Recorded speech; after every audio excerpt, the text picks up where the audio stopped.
Hindi ba tapos na ang pabasa? O kung mangangaroling kayo, hindi pa naman Pasko Toy, ang laki naman yan. Tara, umuwi na tayo. Hindi yan, Kulir. Ako bahala. Kuya, nandiyan po ba si Angel? Kasi po manliligaw po yung kaibigan ko Ano? Manliligaw?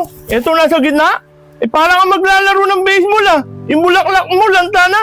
Kinuha mo pa yata sa lola mo yan. Saka yung kanta mo. Parang ihatid mo na yan ako Ay, sino po yan? Oh, Kulir, Kyle. Ba't kayo nandito? Kuler pala pangalan na ito. Manliligaw rin sa'yo Ikaw ba magpapunta sa kanila rito? Hindi po tay Mga kaibigan ko lang po yan sila. Ano ate? Manliligaw yan? Ang pangit! Sino anak? Yung malito o yung malaki? Tay, pares-pares lang po sila pangit Tay, paraanan niyo po muna ako. Kakausapin ko lang po sila. Sige anak, kausapin mo na sila at sabihin mo sa kanila, ayoko malalayan tayo ng pangit dito Kuler, pwede ba tayo mag-usap? Ano to? Sasagutin na ako. Angel, para sa'yo. Sabihin mo na yun. Sasabihin mo sa akin.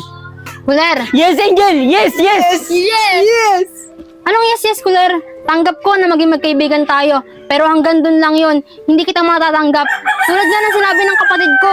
Ang pangit mo. Kaya hindi kita magugustuhan para maging isang manliligaw ko. Kaya Kuler, tigilan mo na yung panaginip na yan. Dahil kahit kailan, hindi kita magugustuhan dahil ang pangit mo.